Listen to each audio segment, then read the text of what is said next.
we've got the Orlando Regional. You're going to say the two. You're going to say the two. I thought you were going to say the Orlando two. I knew I screwed up right at the beginning. Hold on. Let's talk it out. Everyone calm. Hold on. I'll reset. We should start over again. Let me reset. I'm scaring our guests. Now guests. I'm making a fool out of myself in front of Rachel. Do you want to restart? Yeah. We should restart. Okay. No, we'll keep normally it going. we don't restart because I don't get to restart You're when right. I embarrass myself in front of my friends. I mean, this guy, right. he was about to pull the president card to be like, whoa. You know what? Let's restart. It's the Orange County Regional History Center. Boom. But what I was going to say is we are very unique here in Orlando because we have a lot of Halloween-themed events and things going on, more than other cities. More than most. Hey, like a lot of towns, they have one corn maze. And Right. That's it. That's true. That's all they got. That's true. Yeah, a pumpkin patch. I don't even like a corn maze. Are you guys fans of corn mazes? I'm not. I don't think I've ever done one. You've never been? They're pretty. I mean, they're cool, but after a little while, if you're not getting out of it, you start to think that you're kind of dumb. And I don't think of myself as dumb. Like I've done testing, a gifted program, the whole nine, but I got stumped. There was one in Daytona. Daytona used to have one. It wasn't a corn maze because we're in Florida. It was a wooden fence maze that some rednecks made by the Volusia Mall, and you could pay to go through the maze. And I was forever stumped. With a corn maze, couldn't you just take a machete with you and just... You go and hack your way out. You guys see this? You gotta just walk right through. You can't just walk right through it. And nowadays... This is the gentleman that hates fun talking. He's like, I'll just walk right through it and ruin it. And nowadays you can have your cell phone. You're like, I see my blue dot. I'll follow it through. That's a good idea. That's actually a really You look good at Google idea. Maps. You're like, I see the overhead. Yeah. Cheating. Yeah. So anyway. What a time to be alive. You can use your phone to get out of a corn maze, and you can put an Apple AirTag on your ex-girlfriend.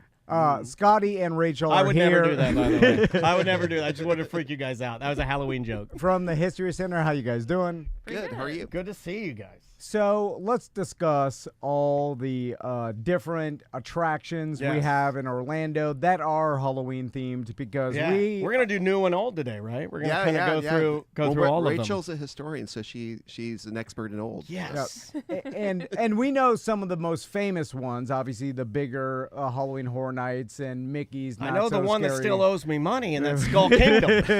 Skull Kingdom owes me money. Is that on your list? It is, but wait, why does it owe you money? Because Dave Balzini, that was the manager All at the right. time, did Let not it go. sign me and Garabo's checks, and he was withholding them. He was withholding my check, Scotty. It was a radio promotion in the 90s. Yeah, and not enough people showed up, and the manager dressed as Dracula was mad as hell. I've never seen a Dracula this mad. This was the maddest Dracula I've ever seen. He's like, you promised me 3,000 people, and I'm like, there aren't 3,000 people in Orlando. Not right now. They're not coming here. Not on Halloween night, brother. It's not happening. So, Rachel, where should we start? Yeah. I think we probably can start with Halloween Horror Nights. That is technically like the first. So Disney did do some Halloween events before, but it was not on the scale of like a full park, right? So it was just kind of like, oh, you want to show up. This was like in the 70s. Oh, you want to show up to the park with your kids dressed up and watch like Sleepy Hollow, the cartoon? Let's do that. Cool. And that was kind of just it on Halloween. But when in 1991 is when Halloween, well, technically at the time it was Fright Nights. Fright Nights. Oh, yes. I remember Fright Nights. Yeah. It was originally Fright Nights, and it was like a 3-day event, just kind of thrown together really quickly. But it's like the show. We are the Fright Nights. We're the Fright Nights of podcasting. Yeah, like, what do we got? We got Fright Night. Put it out there. Put your headphones on, Scotty. Are you good? Let's go. Get them through. Take their money. But it was extremely popular. So popular that the one dungeon, it was called Dungeon of, I don't know, was it Dungeon of Terror? The haunted house, the one haunted house, they had like a 3-hour line. Whoa. And it was very popular, so they brought it back the next year, but they couldn't do Fright Nights because of copyright issue, because there's a movie called Fright Nights. There was also a lot of other copyright issues they did. Like they had a scary movie too. Yeah, from what I remember. Yeah, they had like Fright characters Nights. from The Exorcist in the first year, and they got like a cease and desist letter from whoever owned the rights to that. This all cracks me up hearing this information, because you also talk about Terror on Church Street, which was like walking that copyright line with like everything in it. Oh, yeah. And Terror trouble. had, which we've talked about before, and I was a huge fan. Yeah. And I only got to go twice. That's why I think I'm a huge fan, is that maybe I didn't go enough for it to build up enough of the so to me, I saw one time, the first time I went, it was great. The second time I went, it was beyond great. The second time I went was the scariest. The medical room, we've talked about this. And the dude's pulling out the intestines from the, this is fantastic. Yeah. But yeah, everything in there was loosely based on something else I knew of. It's also, I imagine people were confused by the fact that you're like, oh, we just have like a possessed little girl here, and we're doing an exorcism, and they're like, no, this is you can't do this. Is the movie. Or we're like, well, hold on, this is a scary scenario. How can you copyright a ghost or a demon? Well, because Rachel, it was Reagan, from The Exorcist. No, okay, well, that's where they went. Oh my God, we just landed on the best costume ever. Australian breakdancer costume. Then you do the green makeup, and you're Ronald. No, then you're Reagan. You're Reagan. Reagan. You're Reagan. You're Reagan. There it is. Thank you. I knew we could. Hold on. You get this. Or just Exorcist Reagan. Or Reagan. But if you carry a cross, it gets really, it's bad. It's also scariest movie I've ever seen. I hate that movie. When we talk about like the beginnings of Halloween Horror Nights and Fright Night, it's funny for us to think that they didn't foresee the amount of popularity and the money behind Halloween back then. Well, it's kind of a naughty thing, man. Like, I think culturally we were a little more. I think everybody was a little more conservative. Maybe, I don't know. Like, for my parents, it was like they had to I grew up in the church, so I was like, getting to go to the haunted house thing was like a luxury to me. My mom was like, okay. The 80s and 90s where Halloween was for the kids. There was no adult market for it. Or at least at that time they didn't think there was. They were just like, oh, this is a kids holiday. We're not going to make a big deal out of it. Like, I don't the kids remember my mom ever going to Fair Villa for, like whatever costume she needed at the time. Sure. I mean, my mom, I don't think my parents ever dressed up. You're right. It was for the kids. Yeah. Uh-huh. And so as the popularity of Fright Night, and then I'm sure they're like, oh, there's some money here. We can make this bigger, right? Yeah, I mean, you can go back even further and look at how the holiday itself has grown and changed over time. So, like, in the 1910s is when, Halloween is, you're not really trick-or-treating so much. You're just kind of like maybe having like a little fall festival, or you're having like a little Halloween like a private, party at someone's home. And there's costumes and stuff. But then you start seeing trick-or-treating happening after World War II. And that's also because in the early 1900s is when Halloween is also considered a holiday of like mischief and vandalism. So like kids are going out and like breaking fences and benches and just kind of terrorizing their neighborhoods a little bit. That's the European influence. And we came back from World War II, and we had all the Krampus, and we got all these fairy tales, and we're believing in goblins and what's the one you like to call ghouls? We're believing in ghouls and goblins now. Imagine how mad those soldiers were when they got back from war, and then their kids are trick-or-treating. They're like, oh, my God. Well, I mean, my grandfather, when he got back from shoveling something, he needed a purpose, so he became a ruthless, bloodthirsty biker. Like a lot of that's what happened. A lot of them would come back, and they thirst for adventure, so he got himself a Harley Davidson, and he never looked back. So I made that up. When did... Never happened. When did Halloween Horror Nights first start? 1991. That was Fright Nights. Okay. And then 92 was the start of Horror Nights as the name. Yeah. Gotcha. And now, can you imagine the world without it now? Yeah, I mean, 92, I remember when I was younger and like in high school, and Halloween Horror Nights was this like... I remember the urban legend of it because there wasn't, all there was is the news you could watch. Right. And I remember like people just talking about like, oh, they have people in coffins with roaches crawling all over them, and then like rats in the coffin. Yeah. And then it was like this extreme thing to go see. You're like, whoa, like this is something unheard of. Our very good friend Jim Colbert from the Jim Colbert Show, I believe, was barred and banned from Universal Studios property for having an altercation with the quote-unquote Universal Rat Lady. But what do you have an altercation now, this one about? I didn't make up. Yeah. Apparently, Jimmy back in the day argued with some lady, the lady that dumps the rats in the coffin or something, and then he was escorted off property. I don't know. You'll have to ask him. You'll have to ask him about it. But yeah, there was a rat lady. They would do, I don't know, I don't think they do it anymore. Like, how many times a day do we say that?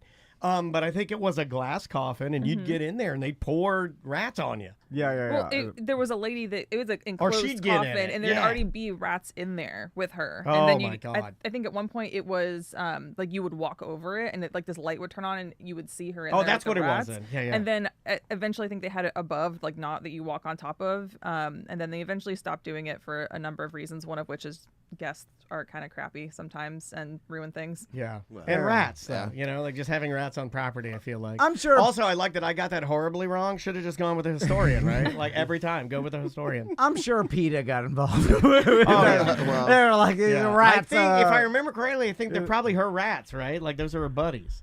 And this is like a gag. Yeah. Right? It's like a carnival gag. Yeah, but every once in a while you roll over, squish one. I know. Put it in your pocket. Don't let people see it. So now, of course, we know what Halloween Horror Nights have turned into. My God. And just the business that it creates and popularity is insane. It's probably, it would be considered the biggest Halloween attraction we have in Central Florida. Oh yeah, absolutely. Yeah, I think someone told me, and I think I also read like a Forbes report that it makes basically it pays for itself, like the whole like year's budget. And some of it is just on the alcohol sales alone, because alcohol is such a big part of Halloween Horror Nights. People like to get a little tipsy and get scared. Yeah, they do. And, I think that, though, I think it does sort of go hand in hand, because I think a lot of people, the allure of going out there is doing something that's like that you normally wouldn't do, and you need to, it is more of a... Get an old-fashioned under your belt before you hit your first house. You know? Of all the holidays, it is leaning more towards the party. Yeah. Well, they all are. They all are, right? Yeah, but the other ones, there's like maybe some religion involved and some other stuff. Labor Day. I'm looking at family, you, Labor Day. Like... You step it up. Like Thanksgiving's like, family, don't get too... But Halloween's Thanksgiving, I get blasted on Thanksgiving. Thanksgiving is the one. Yeah, I'm like, oh, God. But your grandma's there. And then it probably depends on your family, though. Yeah, that's true. Families. Are you from a small town at all? Or from around here? I'm from Ocala. Oh my God. You go back to Ocala the night before Thanksgiving, then you go out to all the bars. You're like, we're going to go down to Spanky's. You go with your family in some cases? Yeah, and you go down there, and then you're like, there's that bitch in the corner. I'm going to go over and give her a piece of my mind. And you're drunk, so you go over there, and in high school, you were so mean to me. So you get them. Rachel, was that kind of the start of the popularity of Halloween-themed events in Central Florida? Was like everybody saw the success of Halloween Horror Nights and then like jumped on board? Yeah, and especially from like the bigger parks perspective, after that is when you have Mickey's Not So Scary, and the kind of growth of it was Shamu's Halloween Spooktacular at SeaWorld, and now they have Hallow Scream finally after a lot of years. It just recently started.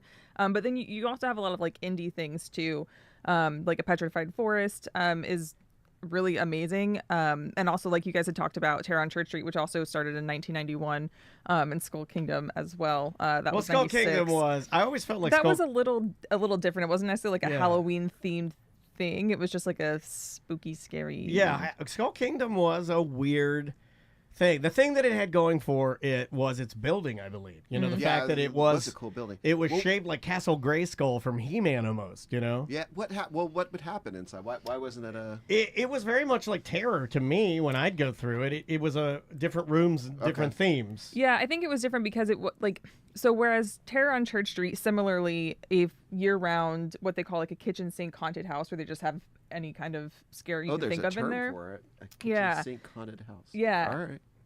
But it was geared more towards like locals because it was downtown, whereas Skull Kingdom was on like iDrive and was more of like a tourist trap, as you would say. But when it first opened, they had like no plans. The people that they just hired to be scare actors, they had to finish building the sets. They had no costumes, no masks. They just had like black t-shirts and do your own makeup and figure it out. Yeah, I wondered why it was just a bunch of regular people jumping around scaring me. But I was like, this is really scary. Like people are like, I'm going to kill you. I'm going to stab you. I'm like, whoa, man. It's interesting they had no plan because they built the entire building to look like a skull. Yeah, well, that was the plan. That was the plan. Yeah, but you think while the construction was going on, they would think to too themselves, hard. Have you ever built a skeleton castle? It's too hard. When this thing is done, we should have some plan of what's going to happen inside the skull. No, it was too hard to build the skull. Like we had it was literally every ounce of thought and energy we had went into the skull, and then we were done. We're like, I don't know what we're going to do, but at least we got this done.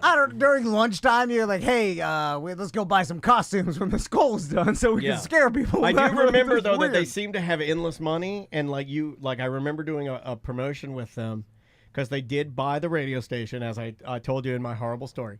And I remember they had an airbrush artist that was phenomenal, but he was moonlighting between the beginning of Universal Studios and Skull Kingdom. So this guy was making bank. He'd go work Halloween Horror Nights at night, and then his day job was Skull Kingdom, which is pretty cool. So I don't think he was allowed to do that, really, but I'm not blowing up his spot. This is not Halloween related, okay. But and I have no idea if this is true or not. I'm getting a divorce, he said.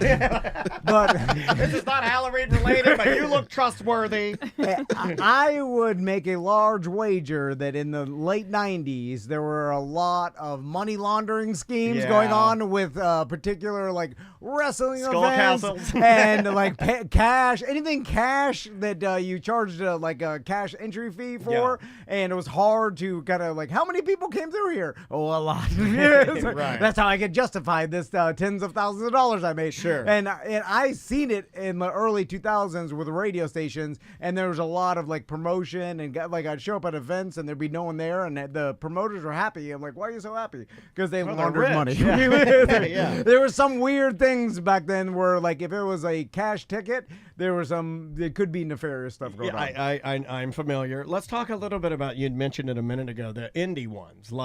I'm very proud of and impressed with A Petrified Forest and the fact that they seem to get bigger and succeed. We have some, you've worked out with them. They seem like super nice, awesome folks that do it right. And they've been doing it for a minute. That's got to be hard as hell to do. Yeah, they started, I think, in 2005, and they just started as a out of their house, and they were like, oh, it'd be fun just to put on a neighborhood kind of haunted house thing, and tell your friends, and so many people came, and I think people started giving the money, please do this next year, make it bigger, make it better. Not that it wasn't good the first year, so they did that, and it was so big that I guess the lines to get into the house and cars were just kind of clogging up the neighborhood. So in, I think, 2007, they got a designated property for it, and now have these outdoor trails, and they have 3 trails that they do every year. Every year it's different. And also I was talking to my friend Nick, who does another podcast. He went, and they also do a Christmas version of spooky Christmas trails too. Oh, I didn't know that. Yeah. I didn't know that either. I see it because it's near my house, so I drive by it often. Yeah. Well, your house is in the Petri. I didn't want to say that. That's how you know you live in a good. It's a little embarrassing. Yeah, it's a little embarrassing. As podcasting did well for me. Yeah, he lives right there. In fact, sometimes he has to go through the haunted trails to get into his driveway. It's uncomfortable. So, and this your wife's out there sunbathing. Go inside. I've been driving by the Petrified Forest location for a lot of years, and there's also, if you guys are in that neighborhood, there's an elephant ear lady. That's down the road. And the aqua frescas in his neighborhood are fantastic. So, but every time I do drive by, I do think to myself, oh, they have done very well putting on the Petrified Forest, and then the holiday event, and they do an awesome job, and they have a bunch of stuff. If you go through there, they have built that up a lot. It's nice. But I'm also reminded that every year that plot of land gets more and more valuable, and I'm sure developers are asking the people that own it, the ladies. One of these days, it's going to be a petrified high rise. And then one day... That's the real scary part. Woo! Overdevelopment. Our aquifer is ruined. They're going to be forced to sell just because they're like, this is a lot of stuff to put together every year. You're going to be dragging a Jason... You're dragging 500 Jason masks in a bag back to your storage unit. You're like, I'm over. I'm done. Now, I hope they don't. And I hope that pure passion of putting it on makes them continue to do it. Well, I said that about radio early on for me, and I've had it. But So I remember doing radio promotions at the Petrified They're Forest. good folks. And they have a lot of volunteers to help put that together. And like, it's a well-oiled machine. It's cool to now. see something where like I feel like the word of mouth for them is really good, and everybody's like, "Oh yeah, that place is great. That place is great." And it's not taking away any shine from the guys down the road that do it bigger and better and the best. But it is really, really awesome that they get their own like kind of spotlight. I think that's cool. So back to SeaWorld. What SeaWorld's called? The Spooktacular, Halloween Spooktacular? Yeah. I'm done with the word spooktacular. I am too, to be honest. We need to get rid of it. It's just dumb. Spooktacular. They missed a boat to do something to set themselves apart from what everybody else can do. You put the makeup on the whales. Okay. And I've been wanting makeup on whales for years, man. And they can make it good. Like they can make it a kelp and stuff. They have predators make them eat like gory human dummies, and they're ripping them apart. Oh, you know what I mean? He's a gory human No, dummy. but you know what I'm saying? Oh, Like, you mean they could have involved the animals to into the actual now Halloween. There would be a play that they could sort of do what you're saying, like where they throw like a cow carcass in there and let a killer whale do what a killer whale does, and that would be terrifying. I bet. I mean, it doesn't have to be like it could be a Halloween. Do it like that McKinley Castle place where they lock you in a coffin and they pour like a gallon of like. Well, that guy actually like terrorizes he people. Does, like that's actually it just like, reopened. Did it really? Yeah. Oh, I did not think. I think as of yesterday, No, it just reopened. That's you have to get a sports physical before you do. Oh my gosh! And no one's ever completed. That's terrifying right there. Yeah, they lock your head in a bird cage and then they start throwing feces at you. Although it's wild. I'm convinced that all the people that participate, they know, and then they just use it as a media thing because, like, I don't think they're bringing in strangers and then doing that. No. Because I go one step further. I think if you went to it, you should lose your job and be shamed on the internet. So, Rachel, what else that we haven't talked about today? One is Gatorland. I think Gatorland gets overlooked a lot. So the guy that runs Gators, Ghosts, and Goblins, or Gators, Goblins, and Ghosts, I can never keep all the G's in the right order. Right. But his name's Dan Caro. He started doing like scare acting and stuff at Terror on Church Street, then went to Skull Kingdom, then went to what is now Morta Manor, but it was the Legends before that. He was part owner there, and now he's doing the Gatorland Halloween event, and he's so skilled in what he does. The Gatorland little haunted house that they have is so impressive for being basically like a 2-people job on a shoestring budget. Yeah. I went through like a little walkthrough with him because I did an oral history with him. Awesome. And it was so well done for them having like thrown it together in like 2 months essentially. It was phenomenal. They're so creative out there with Savannah and all the other folks that she gets to work with out there. They work really hard, much like Petrified, to keep themselves in the action. I think that's cool. They really tie in a lot of like theater into it as well. It's really, really phenomenal. That's cool. And again, with Gatorland, Gators are scary. They should involve the gators in some way. Well, the haunted house is on like the boardwalk above the little gator swamp. So sometimes you're walking through this dark, scary thing with all these jump scares, but then you hear like a gator below you, like growl and bellow. Yeah. Making those weird gator noises. I can't do it. I can't do a gator noise. I thought that was perfect. Yeah, thank you, Scotty. I'm just saying, cool. Have the gate. You could paint a couple gators black and orange. That's fine. Yeah. You use the hair stuff. I don't think we do black and orange anymore. I am of the take, after walking around Baldwin a little bit, that we are now on the color. If you're doing colors, it's just for lighting. It's purple and orange. And green, lime green. Yeah, lime green. She's right. Historian. Well, it's hard to have. Like the black light is purple. So that works. Which I always hated they call it a black light because I'm like, it's purple. It's a purple It's light, obviously purple. They gave out those for Orlando City. It was like turn the city purple. I still have mine. And then I still have mine too, but I switched it to a regular bulb because it just made my teeth look horribly yellow every time I walk outside. You just see my butter teeth. I'm like, I gotta get rid of that thing. What about Hollow Scream in Busch Gardens? Yeah, so Hollow Scream started at SeaWorld here in 2021, which is very late compared to all the other Hallow Screams at Busch Gardens and such. What you said earlier about the having the whales eat like a cow carcass and stuff for the Spooktacular, I thought that was funny just because the Spooktacular is like the day event that's more geared towards kids.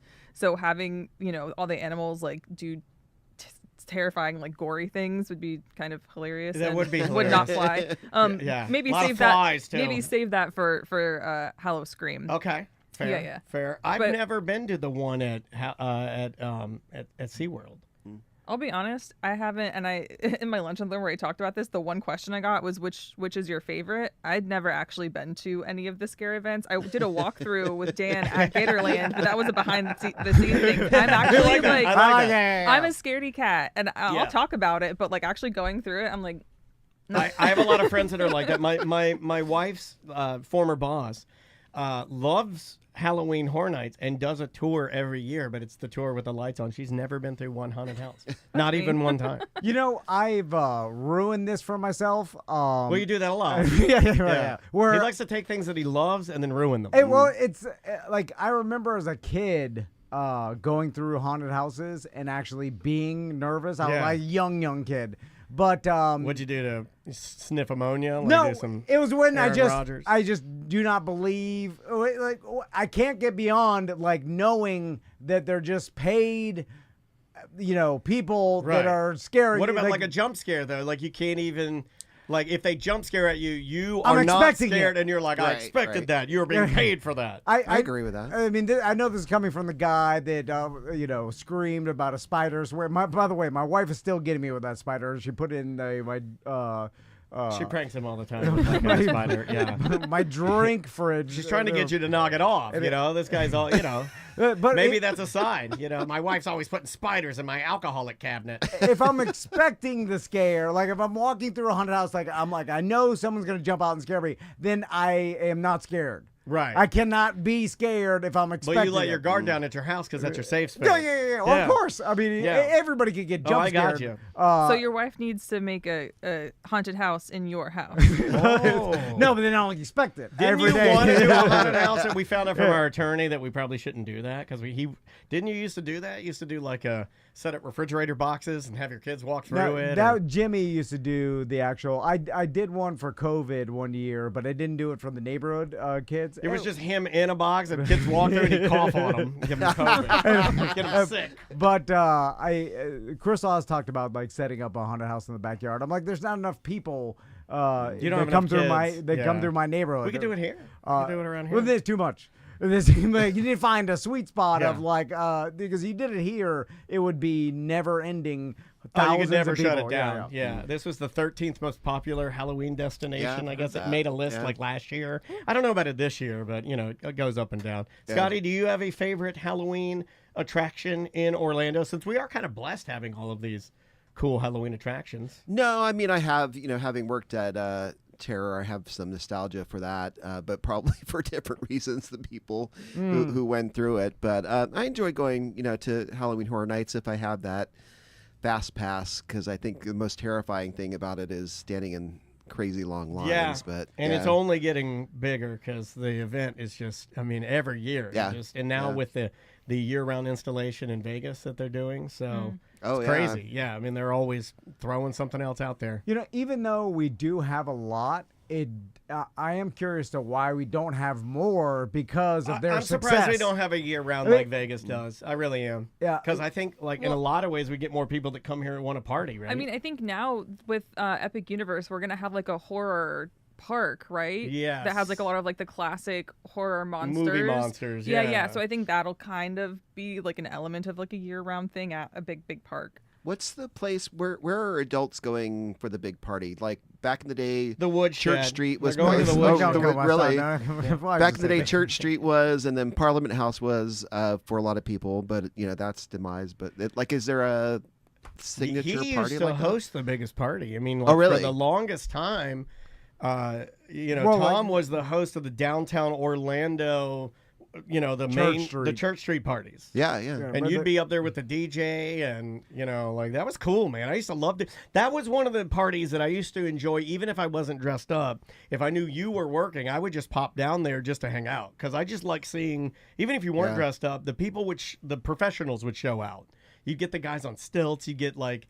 One time, one of the saddest stories you ever told was that lady in the Avatar costume. Oh, yeah. Well, the professional, this just goes to show you how you could influence. The crowds want to ruin things like they do. Costume contests, and then there's like, there was a guy in a King Kong outfit with planes that he had flying around his head cool. in some sort of mechanical like contraption. On small wires where he had engineered it with small motors and batteries and lights. And then it had the crossing lights, Yeah. Professional avatar lady. That lady she had the shiny aspects on it. She had a tail that was connected to a wire, the Navi tail. Yeah. It was amazing. Yeah. No, I mean, 100% movie, realistic, professional avatar. Hours. There was an Iron Man suit from like... Oh, his face would open up. You're right. So some guy was a huge Iron Man fan, built an Iron Man suit. He's like, they put me in the New Yorker. He showed me the article. Yeah. And then wait for the punchline. I'm going through all this, and then the crowd reaction, like it was up to the crowd and then there was a drunk frat boy with a sloth mask and a Superman shirt. A rubber sloth mask. And then every time he got on the stage, he would say, "Hey, you guys," and the drunken crowd would go crazy, and they gave him the $3,500. It always works like that. It always works like that. The King Kong guy took off his head, mad, yelling at the promoter. The Avatar. I can't tell you what Avatar was yelling at you. She was yelling at you because I was there. Yeah, the Avatar lady was straight up cursing him out, like. I can't believe, and he kept, he's like, look, I let them decide. I didn't. Right. I was like, go out on stage and spit in their face. I don't care. I'm like, lady, I get paid $300. I'm a poor intern. This was his nut. He's making his Christmas money, man. And this lady's yelling at him, and I'm just standing there as his boss drinking a beer. I'm just saying, who do you want to win? It's the crowd. If you wanted to get, I'm not giving it to anybody else because the drunken crowd is going to rush the stage. Anyway. But that party was fun, man. That was a good party. Yeah, and those downtown parties are amazing. I think to answer Scotty's question, not only do we have so many different things, it has, I feel like, evolved into more of a house party situation, and then with a lot more people caring about taking their kids trick or treating. It's not like it was back in the 80s where they just go have fun. While we have intelligent guests here, can I ask them a question? I've been saddled with something that I'm a little concerned about. My wife said to me that she wants to let Maisie just go trick or treating alone. Okay, because Maisie asked. She didn't ask me. She asked her mom. I know why. Because she knows I probably would say no. Yeah. I don't know, man. I don't know where I stand on that. She wants to take off on her scooter and just hit the houses she wants to hit. Well, she's a radio star now, and I feel like she's ready to maybe light out on her own. That is true. That's true. I hope she is. How old is Maisie now? 9. That's young, right? That's too young. I feel like that is young. I mean, I trying to think of my trick or treat, and that was back in the day when it was like the parents were just like. I think I went around 9 or 10. I think I did on my bike. I think I hit on my bike and headed out to Land, Florida. I trust Maisie more for being alone than both of us. He's told me that. You send me out alone. He's trying to swap us out. The same last name, the checks, it'll still go to the account. I'll see drugs on the floor. I'll pick them up and take them. I was like, I can't take care of myself. So Rachel.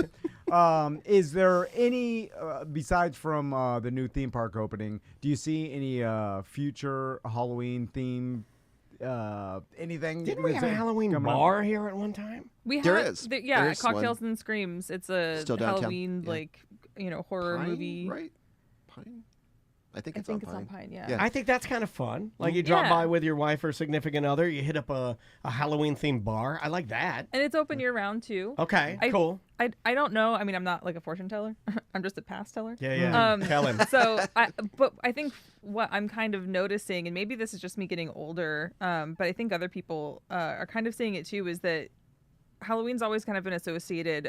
I think what you were kind of talking about earlier of how it used to just be in the 80s and 90s, how it was like, you go trick-or-treating, whatever, but now there's this adult push of really celebrating Halloween. but I think now it's kind of becoming more like corporatized, and these big, theme parks. We do have our little indie spots, which are great, but even I feel like people aren't getting as excited about it anymore for whatever reason, whether that's just outside world stuff going on. I feel like we're going through the motions now. I feel like everybody's going to their garage. You get out your 30-foot skeleton that everybody has, and you put it up, and nothing's unique, nothing's handmade anymore. Yeah. Just put up your 30-foot skeleton. Where are people keeping this stuff? The 30-foot skeletons? My neighbor has 5. Crystal bought 2 skeletons the other day, and then she's like, look what I got. And I'm like, where are we gonna keep this stuff? I mean, like, now we have 5 Halloween bins. Put it by your pool. But I'm like, we can't fit it anymore in our garage. And then now with all these decorations, we're like, people are gonna like the. Do you guys decorate for Halloween? No, my roommate that used to live with me, she just moved out, unfortunately, but she used to super decorate, and it was nice and cute, but we just shoved everything in the garage. Yeah, I have hologram pumpkins that I put out every year that they sing songs. They're very cool, and I have a smoke machine. I do it up right. And I dialed it in last night. I even use low-lying fog and ice to keep my fog low on the ground. Cool. Yeah, I got all the real stuff. I did it last night. It's all ready to go. I'm going to add 1 extra song this year. I'm adding Rob Zombie's Dragula. I'm going to add that. I'm adding Dragula this year, so come on by. Well, Rachel, Scotty, thanks so that much was fun, for coming y'all. by. It got me excited for Halloween. Yeah. Favorite Halloween candy before you guys go? And least favorite. This is going to be Do you get into the controversial candy? because I do like candy corn. I get into the we have to get it out of the house. I like candy corn too. Yeah, I do. People are down on it, but I love it. I really liked the like pumpkin. It's the same thing, but the pumpkin shaped candy corn. That was my father's favorite. He would bite the stem off of it and then eat the big pumpkin. Yeah, he loved them. Yeah, but I like ate so much of it when I was in high school. Like me and my best friend, we had like big bags of it, and we'd keep it in our book bags and then just like eat it during the day. And I got sick. Yeah, it'll make you sick. And I look at them now and I'm like, it's rich. Yeah. Growing up, though, it was always like, when you separate your trick or treat candy, because of course they had to go through it because there would be razor blades and everything, right? Oh yeah. And but the chocolate was just the coveted, like, oh, these people know what they're doing. They give me chocolate. Yeah. And then you go to the houses that give out the full size bars, the rich people. And every once in a while, the guy who gives you a toothbrush. Did you have the that? dentist would do that. We had a guy in our or a cellophane with a little ribbon on it with 3 pennies in it. right. Like the old ladies that would do that, that's dementia. You don't need to be doing that. And then like my favorite, let me give you some guidelines before we go. Don't be giving out Feastables. Nobody wants that garbage chocolate. You got to give out My sons do. It's terrible. I buy them at 7-Eleven. No, it's so terrible. Don't buy that. I tell the 7-Eleven employees, they're like, "What is this?" And then I'm like, "It's knows. a YouTube star. They're just reselling Chinese chocolate." I'm telling you, they're making billions. Well, my son makes them happy. I'm going a little bit, on a different path this year. Okay. And I found these in China. You can still order them. What are you giving out? Old school candy cigarettes. Yeah. Hell yeah. And the first poof is dust. The first poof is a good one. Sugar dust. Sugar dust. You have to push Where it out. Did you find those? Those are outlawed. You can look them. You can find them in Temu. Do you remember those guys? Yeah, I do. Yeah. The first proof would blow out smoke. I remember I tricked my mom with that. She's like, "Oh my God!" My grandparents would hate it when we get those, so that it made it even more fun to get them. Yeah. And then they're wrapped in paper, which you have to peel off. And there's still some paper, and then you eat that, and then the gum is horrible. The gum is horrible. I mean, well, if you wet it enough, it will chew. You gotta wet it. You gotta soak it. It's dry. You gotta soak it like you're soaking paperwork that you want to disintegrate in a barrel. I'm pretty sure they're still left over from the 80s when they were made. Just 48 years later. Oh, they've never updated. Just keep it on the warehouse shelves. But I'm very happy to give those out to everybody coming by my house. We're not doing candy this year. We're giving out straight Chinese plastic. My daughter figured out that little kids, they get so much candy from their helicopter parents and from their teachers that it's not a thing anymore. So we give out those little erasers that like break. Oh, here's something we gave out last year. This is one of the toys we gave out last year. This is a Chinese toy you can get. It's a little toilet with a turd inside. This is brilliant, by the way. And we gave these my out, sons and would the like kids this more. freak out. They get there, and then they're like, all the kids, they run out there like, I want a toilet. They're all screaming. They're skibbity toilet this, skibbity toilet that. They love the little, and it's an eraser, so you can. You're right with candy. Yeah, they get too much candy. We've diluted Teachers the market give with candy to my daughter will come home. She's like, a whole bag of candy. I'm like, what'd you do? She's like, I just did what the other kids weren't doing. Yeah, they're bribing them all day with candy. She's just she's just like, oh, Maisie, you're doing the good stuff. Here's some toys. She brings home all the candy. Because they learn, they're like, if everybody's quiet at lunch, everybody gets some candy. If it's just bribing them all day, so they'll be quiet. Then they get home, their belly's all full of candy, and they don't eat anything. Oh, thanks a lot. It's true. What happened to slapping their hands with a ruler? I know. Like, or screaming at them. You can't even scream at them anymore. You know, like yell at them, make them cry. Anyway, Rachel, Scotty, thanks so much for coming by. We appreciate you putting up with us, y'all. Anything else we need to plug?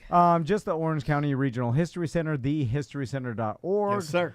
Just become a member. That's the easiest way. They have awesome exhibits every year, and go see the polar bears. That we talked about that last time. Yeah. Report back. Go see my friends, the polar bears. And we will see you tomorrow. Welcome to A Corporate Tom and Tom and Dan. I'm Tom. I am Dan, and we are really, really excited. We're live on YouTube and Twitch right now. We have a guest. Tom, shall we? Yep, he has an exhibit currently right now through Orlando Museum of Art. You can go to omart.org for tickets for this event coming up November 7th. We got to. Well, we went too fast because we were just kind of doing a preview. Yeah, but we did get to see it. And it's the world's first skateboard exhibit in a museum. In a real, And on the line with us right now is the most famous skateboard photographer in the world, Grant Brittain. How you doing, Grant? Good. Thanks, Tom and Dan. Did you know that when we talk to AI, Google, or anything, when we say most famous skateboarding photographer, that you're the guy? Did you know that? It didn't say oldest? No, it didn't. It did. And you know what? I will make you feel a little bit better. I heard you say on Hawk versus Wolf that all of your hair on your calves is blown out. I, too, have no more hair on my calves, so we are probably close to the same age. So you are in good company here. You're in a safe space. No, I think I'm older than you. Maybe by a bit, but you know what? I haven't done as many amazing accomplishments. So let's dig in a little bit, Tom. Thanks. So, Grant, as we went through the Museum of Art and saw the Push exhibit. Yeah, congratulations again, by the way. Yeah, it's beautiful. Phenomenal, and on the book. Thank you. But what struck me is that when I'm looking at your photography, I forgot because of now in 2024, I feel like photographs are taken for granted because it's so easy that everybody has a phone, everybody has filters, everybody has everything. There's and I'm looking at the exhibit and the photos in the exhibit, and I feel like a sense of value and how valuable they are and how valuable they were. They did feel precious, did they not? Yeah. And I was like, it's awesome to remember how valuable photography was during that time. Well, and I also would like to add to what Tom's saying. It felt like you were very much an extremely important American historian. Okay. You know what I mean, though? But seriously, you're taking photos of things that, for like those of us that grew up enjoying skateboarding and knowing what it meant to that freedom or watching or idolizing, like the Pal Peralta guy, the gang there.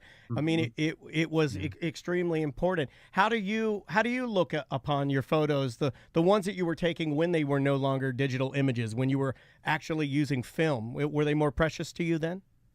Yeah, well, we didn't know any better. That's all there was. And we didn't know that anybody would care, 40 years down the road. I was just shooting the people around me. I worked at the skate park and I didn't even know, I wouldn't even call it documenting anything. I was just shooting my friends and, there was no job as skate photographer back then. I just did what I did. I was there and I liked photography. Skateboarding, I never shot a photo until skateboarding. And that's how I learned how to shoot, because I worked at the park. I just borrowed a camera and started shooting and kind of learned along the way. And then, after about a year and a half, I changed my art major to photography and took every photography class I could take, just trying to figure shit out. Oh, can I sit up? And you're like, oh no, you're fine, you're fine. And you're basically self-taught, right? Like you borrowed a friend's camera and then kind of went and started photoing, just taking photos. Yeah, I just looked at photos that were in the other magazines at the time, Skateboarder magazine, and there was another magazine, and I'd see the skate photographers come in to, I was serving Cokes and working the pro shop at Del Mar Skate Ranch, and just kind of watching those guys, and like, that's kind of a cool thing. They cruise in, and then, it would take 2 months before you ever saw the photo in a magazine. And then, yeah, I just borrowed my roommate's camera. He loaded the film for me. That's crazy. And I asked what to do, and he goes, "Well, just match the exposure needle and make sure the sun's behind you." And I shot one roll, and that photo's in my book actually, and in the show at Orlando Museum of Art. And I just got stoked on it. And then I think about a year and a half later, I went with a friend of mine into the dark room at Palomar College where I went. And that moment that I saw one of my negatives, I had never printed anything really. Sure. I didn't have any money to print stuff, so I had all these negatives and slides, and we went into the dark room, and I just went, "Oh my God, it's totally magical." If you've ever been in the dark room, I have actually. Magic place. I got to do. I think I'm one of the last of my generation where at DeLand High School here in Florida, we had the quintessential. I would go in there and I'd use all the different chemicals, the stop bath and everything, and I would but you're right, it was like getting to actually blow up your photos on photo paper and then watching them come to life. The process is truly way more magical than it could be in a phone. And you always remember that smell too. Years later, if you've ever gone into another dark room, you go, "Oh wow, there's that smell." It's one of those smells you can never get rid of. Yeah, for sure. Well, Grant, it's like a bar. It's a bar smell, but it's chemicals. Yeah, and I also thought it was really cool when we were researching you. I thought it was so cool that you borrowed a camera to go do your first photos. And to me, there's nothing truly more artistic than like. You didn't even have a drum set. You didn't even have a guitar. You know what I mean? Like you just grabbed it and then just went and kind of threw just your creative eyes on it. And so you added like learning f-stops and how to like frame photo. Like you learned that later. Yeah, it was just I did everything kind of willy-nilly and just I did not know f-stop, shutter speeds. I'd kind of figure out stuff. Back in those days, you couldn't just look at the display and see, how your photo looked. You had to wait a couple of days and get it back, from the lab. And then you go, "What the hell did I do here? I can't figure out what I did wrong." And then I'd ask, a photographer friend or whatever. I'd kind of peek over the shoulder of one of the better guys at the time and just kind of figure it out. But it took a lot longer. Now you just look on YouTube or, you can, you can find it everywhere. I look on YouTube to find out how to do stuff I don't know how to do. Yeah, we do the same thing. Yeah, we do exactly the same thing here. Well, Grant, I'm like going back to like my original question, and I kind of got ahead of myself. But you mentioned like developing the photos and then seeing what they were after. A while after you took them, because so using film is so much different, and it seems like so much more tangible and then finite. Because if you didn't get the shot, there wasn't a digital camera where you could take 5,000 high res. Well, it wasn't photos. Unlimited. You had a rule, right? Didn't you shoot in 20? Like you would only do like 20 roll sessions, right? Oh, I talked about that in an interview. Yeah, I think. Well, that was shooting sequences, especially through the '90s when everything was super technical. Yeah. And I think skaters are more, they're more consistent nowadays. But when street skating was coming up and it got super technical, I kind of had a 20 roll limit because you get about 3 sequences on each roll.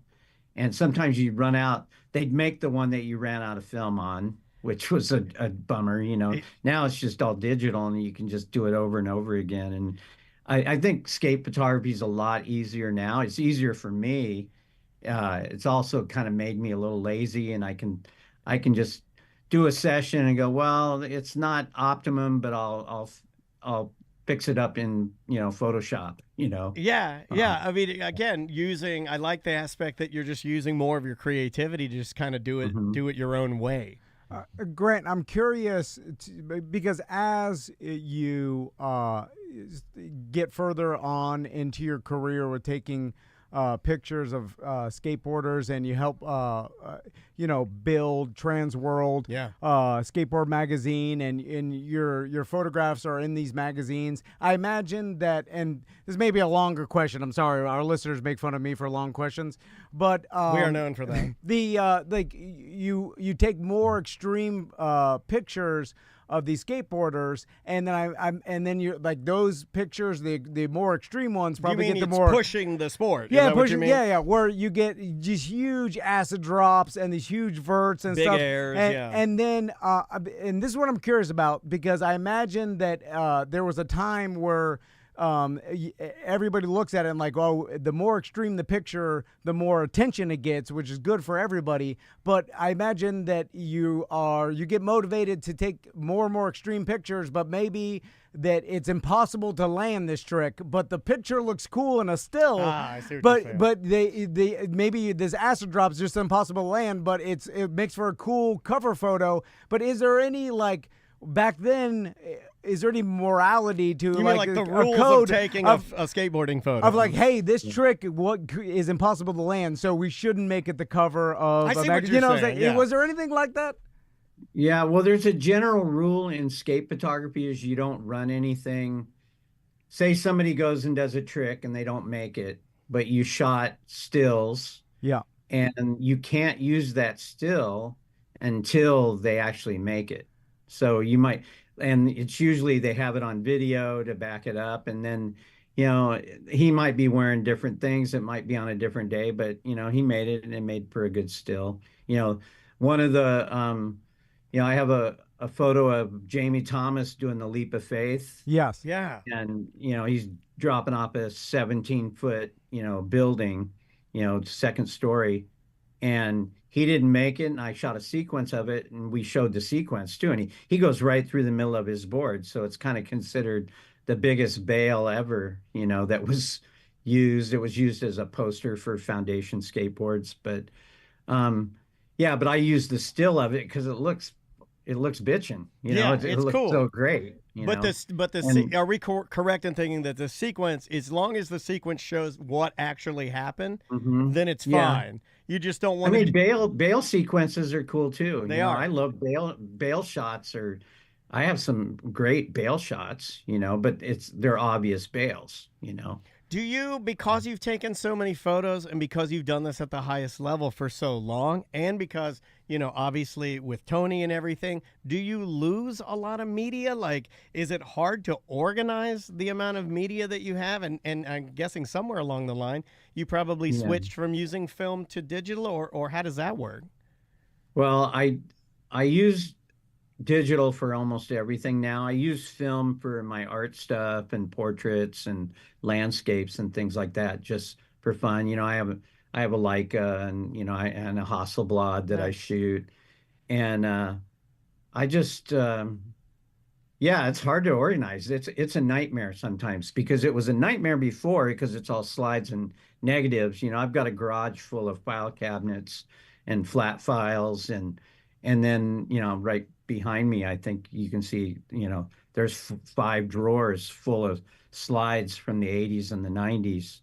And now with digital, it's even crazier, you know, because if you don't name something or stick it in a certain folder and name it, it might just have a serial number on it. And it takes me as long to find a digital file sometimes as it does, you know, going through a whole, you know, drawer full of a file cabinet. I kind of just go, okay, where was it again? Or you'll pull something out. Say you'll go into a contest from 1986 and you pull out one photo of a guy, and then you don't put it back, after you're done with it. Or, I mean, it can become a nightmare. I'm working on a Tony Hawk book right now, a big coffee table book with Genesis Publications Nice. in London. And they do a lot of music. They've done Bowie books and Yeah. Rolling Stones and, Bruce Lee and all these really big coffee table collector books. And I had 4 big tubs full of Tony Hawk stuff. And then I've got it down to 1 tub now. But now I got to figure out, I'm thinking, what does Tony want to see? What do people want to see? Sure. What do I want to see? What does the publisher want to see? So yeah, it's always, just an organizational nightmare. Yeah, I bet. And that stuff, does it deteriorate? Do you have to like keep it a certain way, or is it pretty hardy? No, film is pretty stable, slides, especially Kodachrome and stuff that I shot in the 80s is super stable. As long as it's not in the light, and I keep it pretty dark and try to keep it cool. Gotcha. But then you have digital, you have hard drives crashing, and all the stuff that's on CD and DVD, and then you can't open a file, because it's a 20-year-old DVD, Right. The software doesn't work or something. Yeah. We've had compatibility I've lost issues. stuff. But back in the day, you had to send out, somebody, like Time Magazine or somebody, Sports Illustrated would ask for photos, and they always return stuff, but you'd send stuff out, original stuff, and never get it back. Or you get something printed in the magazine, and in the early days, we were just like, oh, I got in the magazine, cool. And then you wouldn't even think about the original. Right. Oh, I never got the original back. So there's like the cover of McGill doing the McTwist. Yes. I don't have that photo. I have other ones from the session that he made, but not but that I don't one. have that exact photo. And you're just like, you're just so stupid, back when I was in my 20s, Right. and early 30s, and you don't think skateboarding's gonna even last. I'll do this for a while, and I ended up at Transworld for 20 years, and then we did the skateboard mag, the other skateboard mag I was there for 14 years or whatever. So yeah, that's impressive, man. Grant, that's what I kind of wanted to talk to you about is this a long question? No, probably not. Our listeners are gonna like that you made fun of me. They're gonna love that. This short question. Yeah, Grant's got the goods. They're gonna love that so much. When did you see I just might forget it. I know. I apologize, Grant. Yeah. You're gonna lose it. I said I was old. So. When did you see the money start coming in, and when did you see the potential for like skateboarding to blow up as popular as it did? Effectively, he made his own career. What were some of the tells back then? Well, skateboarding, it just went up and down. Like I started working at Del Mar in '78, and by '79 it was dead. Skateboarding was dead. Wow. It went from 100 people in the skate park to 2 people in the skate park. And you started photographing Tony around 1980, right? Yeah, the first time my oldest photos of Tony are 1980, 80. God. And so every few years it kind of went with the economy, it went with real estate. I mean, real estate got expensive in California especially, and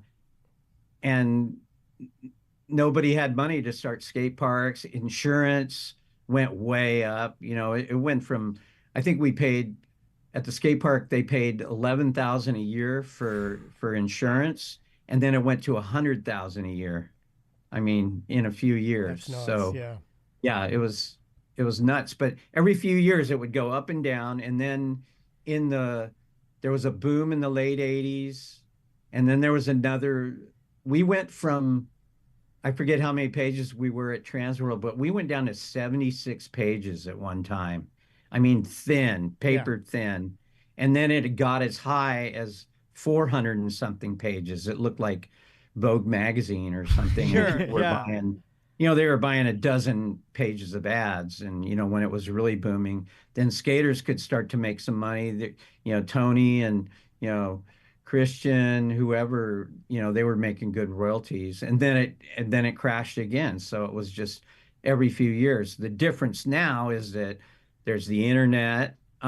Skate companies aren't doing very well right now. Skateboarding is booming, but shops and hard goods are tanking, I mean, and then you've got, people making stuff, overseas, and Right. it's really a hard business to be in, and there's, probably, 20 skaters making good money, Yeah. Yeah, Yeah. it's like As one of far the as rarest me, sports. Yeah.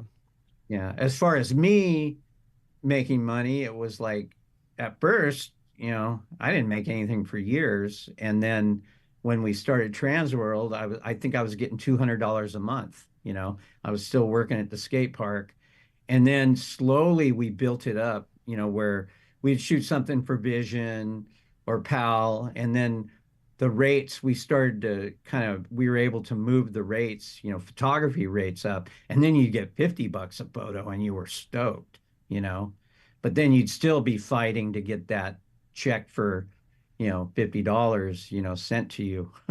Right. Yeah. Yeah, yeah, of course. Like, do you remember the time like when like Tony Hawk Pro Skater came out? And because I grew up in the '90s skateboarding, and then Me too. so I'm 42, so that time when Tony Hawk Pro Skater came out, and it was a phenomenon, and it was gigantic, and it was like, it seemed like skateboarding, X Games, Yeah. skateboarding was more popular than ever. And yeah, you got to be a part of all of that. Yeah, but that's when the skaters started to make money, especially Tony. He was, doing well, and I think his pro skater game, I mean, that put skateboarding in the actual laps of everyone, Sure, They didn't yeah. even have to skate, there's, jocks and parents, they're all playing, the game, and they didn't know anything about skateboarding. There came a time I'd see like dads wearing airwalks or something, and you're going, "Oh, you got airwalks, huh?" And he goes, "Uh-huh, yeah, I got them at the mall." They Payless. didn't even know they were a skate shoe. Yep. back then. Gotcha. Yeah, yeah, yeah. They didn't, you know. Were you a little disappointed that people were like, I guess, borrowing from the culture but had no idea? Kind of a little bit of a weird appropriation. We where call you're those dressed like a people skater. posers. Right? Yeah, it never really bothered me. I thought it was kind of cool in ways that they were looking at us. And Madison Avenue, they always looked at skateboarding.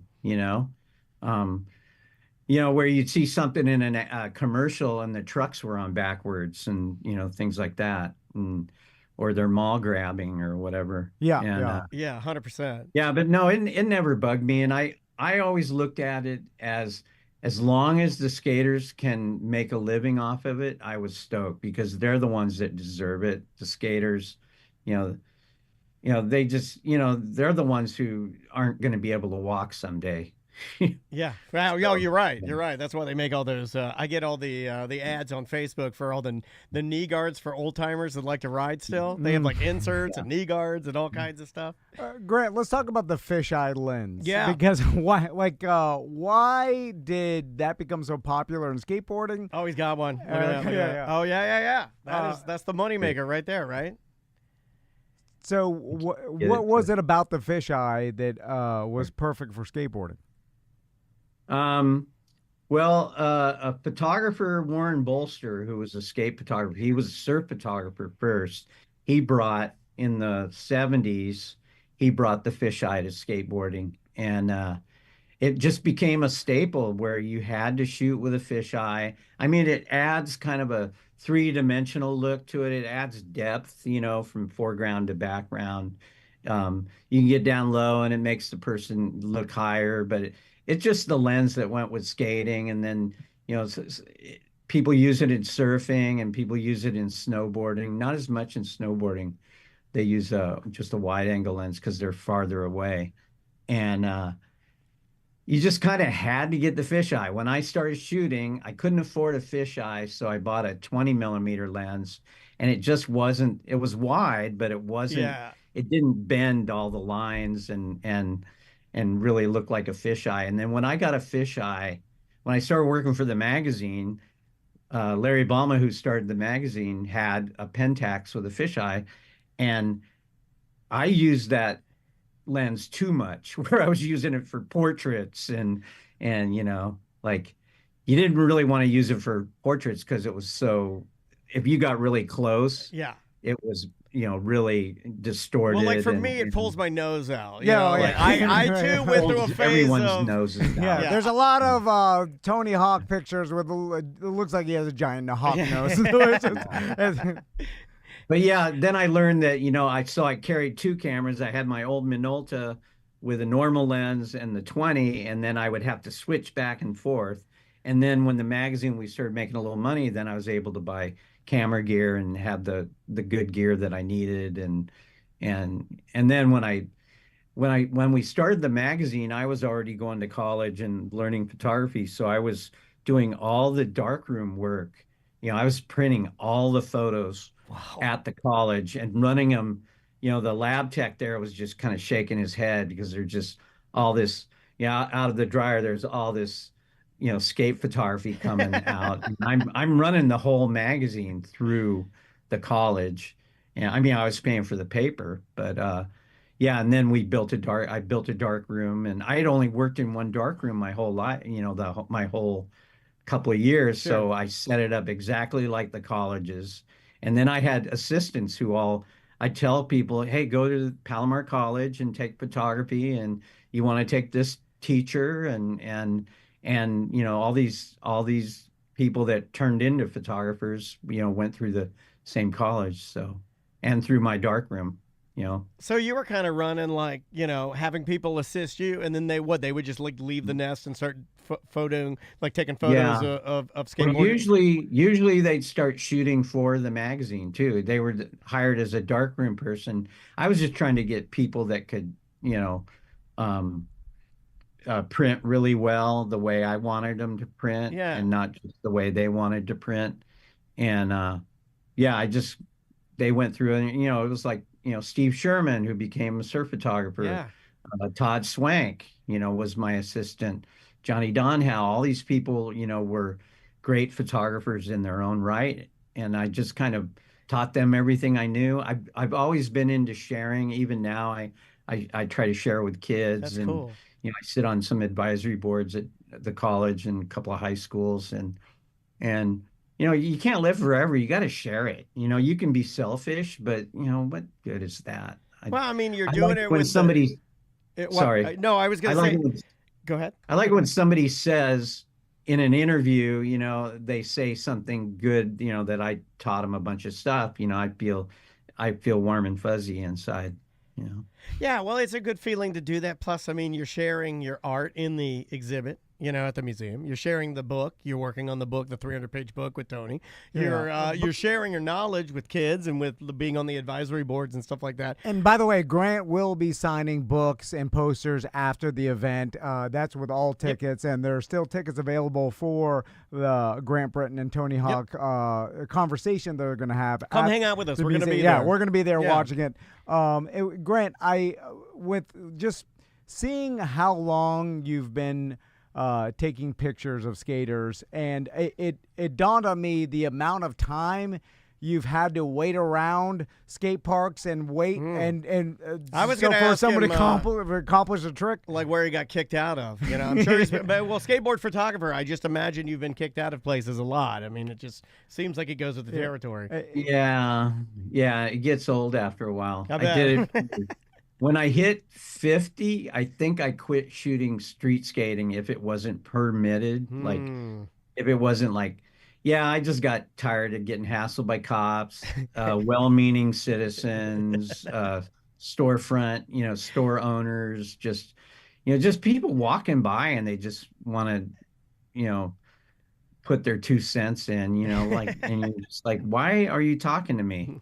Why are you upset that I'm grinding on this bench in the city? You just move along, please. I'm taking pictures of my friends having fun. But Grant, one thing, skate photographers, the skaters take off when the cops get there, and skate photographers are stuck there with their gear and their light. I didn't think about that, but you're right. Yeah. You're not the one climbing over the fence. You're the one trying to figure out how to talk your way out of it. Right. You know? Exactly. But it also like if you show me someone that's good at skateboarding, I will show you a super determined individual that's insanely hardworking, because there's no way to cheat your way into being a good skater. Like you have to put in the insane amount of time and work. And I just thought of like your sessions that these skaters were like, all right, one more time, and then you're sitting there for 18 hours or like just an insane amount of time trying to photograph this one trick. I was just wondering, and like back in the day, is there any like record amount of time that you waited until someone actually accomplished something? Yeah, it could be a couple hours of shooting, you know, and that's if you're throwing yourself down a rail, you know, yeah, you know, a 20 stair handrail, and you're slamming on everyone, you're taking a beating. You know, you're by the end you're bloody, and you know, I've been on sessions where people broke something, and I had to take people to the hospital and stuff. Man. So, um, yeah, it's, you know, or they're dirty. You know, you'll see shots. I used to kind of like it when you'd see somebody's clothes and their back, if they're wearing a white t-shirt and their back's just black from landing on the pavement. You know, I feel sorry for them, but as long as they want to do it, I'm there. I have the easy job. I just get to shoot the photos. Yeah. But it's like, man, are you going to make it? And you're like, or you'd go to a session and they'd break their board on the first time, you know, and then, okay, I just drove to LA and he didn't bring another board, you know, so, you know, the 2 hour drive. And, you know, you'd go out on the weekends a lot. And when, like I said, I quit shooting street skating when I hit 50 because I had kids and everything. And I didn't have any weekends. Every weekend I was out shooting, you know, I wasn't hanging at home drinking beer. I was up, you know, in LA or shooting, you know, just a skater trying a trick, you know, 50 times or 100 times, you know, and sometimes you'd get it, or I had to go reshoot things, you know, in the film days, once in a while you'd have to go reshoot, you know, something because you blew it, you know, you didn't do, you know, like night shot, guy shows up, he's got black clothing on and it's a black background, right? You know, and you're just like, holy crap, how am I gonna how am I gonna like this thing? And I think the most I ever did was 3 times I had to go back and shoot something. That's actually for, you know, one time, that's not that bad, man. I mean, for someone going and not necessarily having everything orchestrated like it's not like a fashion photo shoot. It's not like the clothes are here, the model's here. Yeah, all we have to do is pose you and we have unlimited. You know, it's not like that. Well, you know, the Orlando thing, when I went to Orlando in '83 and we shot the Burdines, you know, Fashion Square. Yeah, we were talking about that a little bit. That was middle of the night, you know, and it was a bust. And we'd wait and we'd see the security guys' lights come down at the end of the building and we'd all go hide in the bushes. And you know, it's like 12 o'clock at night, and I don't know if the photos are coming out. You know, I didn't know, and I still had to go home, you know, back to California, and develop the film. And we were on a little trip. You know, we went from St. Pete. No, we went to Jax. Yep. To St. Pete, and then up to Orlando. So you know, we were out there for like a week or whatever. And you're sitting with all this film in your bag, and hopefully you don't lose it. Hopefully X-rays, you know, at the airport don't mess it up. And so you just never knew what you did. When I shot the chin ramp thing, it's like, I didn't know. I knew it was special because the ramp was the first of its kind, you know, where it was a combination ramp and, you know, it had a spine and everything. But I'm just going, God, I hope these are good. Yeah. You know, and because I mean, you know, Stacy Peralta, you know, he picked me to shoot it. And then Mofo at Thrasher, he got to shoot the Hawaii stuff and the Pink Motel stuff. And I got the chin ramp, and I was just, when I got the photos back, I just went, oh my God, these are amazing. You know, I did everything right. And then even now, the advantage of digital now is I can fix up old photos that might have been underexposed or overexposed, I can fix them up in Photoshop. And I've been showing a lot of new photos that never got seen because of technology. It's crazy that now. you can go in there and use stuff that maybe you took 20 years ago, and then like you've never had the ability to, like, let's just say remove one thumb or a smudge or a paper cup that rolled into the, I don't know, I'm just thinking of it, and you can go in there and salvage all of this. That's incredible, man. But I'm able to open stuff up that was two stops, underexposed that I couldn't use back then, and then I'll shoot I'll copy it in a raw file. This is pretty nerdy. And then I can just open it up in Photoshop and see all the detail in the shadows. And just, the only thing you can't do well, I think in anything is to, like, editorial style photography is make people look higher than they really are and stuff like that. Right. But if there's a pole that bothers me, I'll take out a pole. Yeah, of course. As long as you're not doctoring what the actual skate trick is, I think you're fine. Mm-hmm. So Grant, you're not lying. Exactly. No Otherwise, it's a lie. Exactly. Well, speaking of that, I think if you tell someone skateboard photography, immediately their mind goes to all action shots, right? Everything is action shots. And through the exhibit, I noticed that there's some stereotypical action shots. There's some powerful non-action shots. And I'm curious to what some of your favorite non-action shots are, because some of them really just show, like you said, the grittiness of someone trying a trick hundreds of times and being exhausted, and they're just standing there holding their skateboard, looking at the rail. Thinking. And it's super powerful. And I'm just curious if you have a favorite. Yeah, well, I'm really drawn. I love portraiture. Portraiture is my favorite thing, and I think I got into that when I started to college and looking at non-skate photographers and Irving Penn and Avedon and people like that, where I was just like really drawn to where you can see the soul of someone just in their face and their eyes, and the Tony Hawk sitting in the pipe. That was when nobody knew who Tony Hawk was. Yeah. We knew who Tony Hawk was. We were at a session at a local ditch here, and I was with other Del Mar locals, and we were just shooting, and then he was riding through that pipe, and it goes under the freeway, the I-5, as we say, the I-5. And then at the end of the tube, at the end of the pipe, I was like, hey, sit there for a minute on your board and let me get a picture. And back then, everybody was like, why? Why do you want to shoot a shot of my photo or my face? But I'm just doing my nerdy photo thing, photographer's thing. And, I just love those stuff like that because it shows an era, just the shoes he's wearing and the board he's riding and how young he is. His hair, the way his hair is cut. The flop and then the photos, at Del Mar, the sticker toss that's in the book, where it's, 50 people in the bottom of the pool fighting over stickers and T-shirts and things like that. That's when it started was, I think the first sticker toss I ever saw might have been at Kona in Jacksonville. Oh, what a legendary place, Kona. Yeah, pros started throwing stickers and shirts, and I hadn't really seen it before then, sticker tosses. And then the one at Tahoe that's in the book, the Tahoe contest where it's just mayhem, where people are bloodied,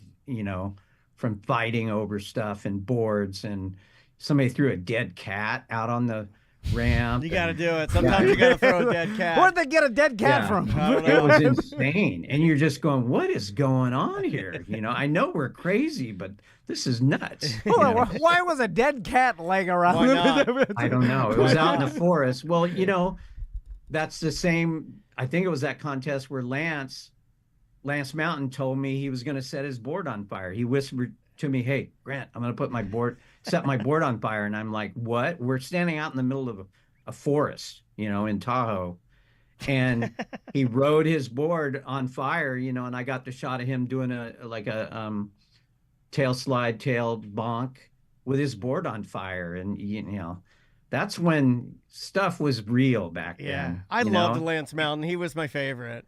Yeah, and a few hundred people, witnessed it, and you're going to have thousands saying that they were there. Yeah, exactly. Grant, I guess my last question, and again, Grant Brittain and Tony Hawk are going to be at the Orlando Museum of Art November 7th.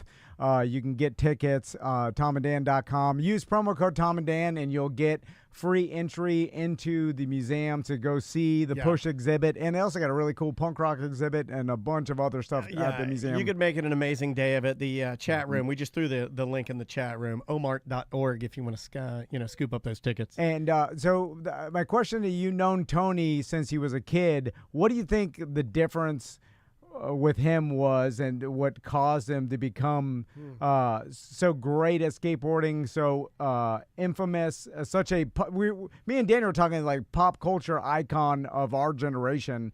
What do you think the difference between him and other skaters were? Well, Tony's like a lot of skaters where they just live for it. They just want to make one trick. It's always about that next trick. They do that trick 100 times. And, back then, people like Neil Blender and Lance were also cartooning, and they would draw pictures of tricks that didn't even exist and then go out and try to do them, Oh, wow. But yeah, Tony's like all skaters where they're obsessed, with making that one trick. You'll watch a kid try to learn how to learn a kick flip, on flat ground, and they do it hundreds of times until they make it. And then I've seen people cry when they finally make a trick, where they're just, blown away that they made it. And I don't know, sometimes they're too hard on themselves. Yeah. You got to remember it's fun too. Yeah. And, but Tony was he just lived for it. It was something he was good at. And because of his body, the way he was built and everything, he was made fun of, he got body shamed back in those days and bullied. And then you're a skater. It wasn't cool to be a skater. It was cool to be a football player or basketball player. Ball sports are okay, but you can't ride a skateboard, and nobody thought that he would be anything. And we didn't even know, because you're like, we just thought, skateboarding is going to die again, and we'll have to find something else to do. And then they bulldozed the skate parks all over the United States and the world. And then people started street skating, and they started building ramps in their backyards. And it was a DIY thing.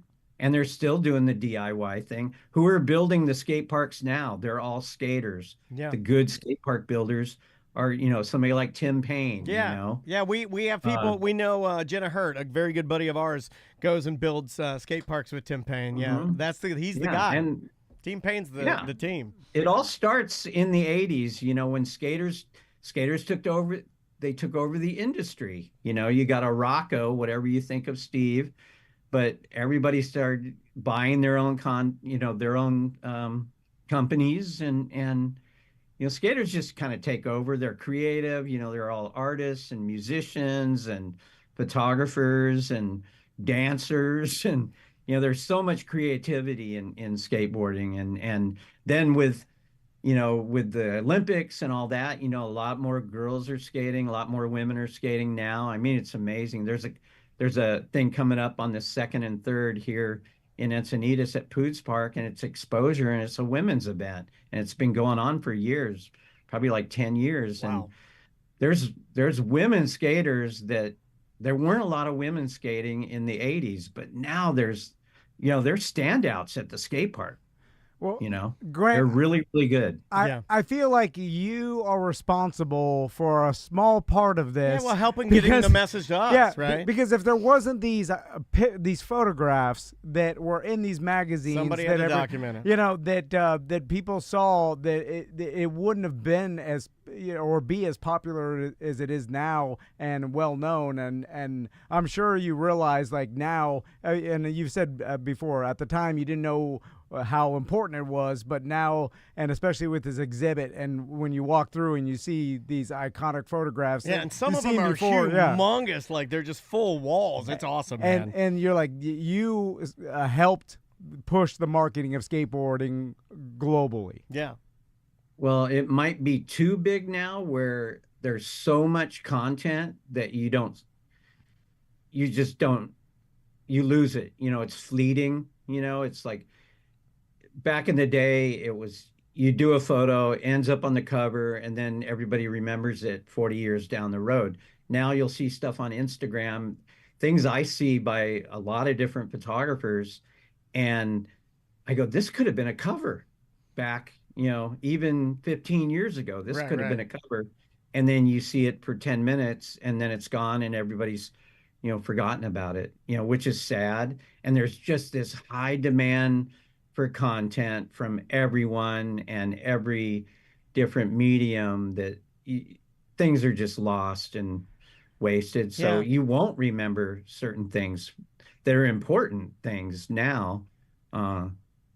It's pretty crazy. A lot of stuff being pumped out. And that's why I started with, you see the push exhibit, you realize the value of your photography that it does is sort of lost reframe now. your brain a little bit. Yeah, it does. Well, Grant, it's been a pleasure talking to you. We really appreciate it. We're looking forward to seeing you and Tony Hawk have a conversation at the Museum of Art again. Congrats on the exhibit. Congrats on the book. I can't wait to see both again, at least the exhibit again. Yeah, and I think there's a lot of general admission. The regular tickets are still available. I think there's 2 VIP tickets left. So if anybody's thinking about getting the crazy ticket, you might want to get on it now. Yeah. Oh, yeah. I was going to mention the 2, but I also was going to call my buddy who mentioned that he really wanted to go in and be like, hey, dude, get out. There's 2 left.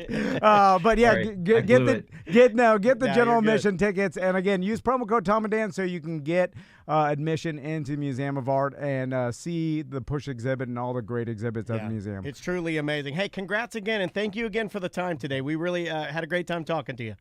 Thanks. I'll see you in a couple of weeks. Yes, sir. Right? We'll see you soon. Okay. Take care. Okay. Bye-bye. Take care. That is Grant Brittain live from somewhere in, I'm assuming, California. Yeah, I think he's lived in the same town for a long, long time. He's a cool dude. Yeah, just a laid back, very California, right? Chill dude. Yeah, oh yeah. All right, we will see you next week.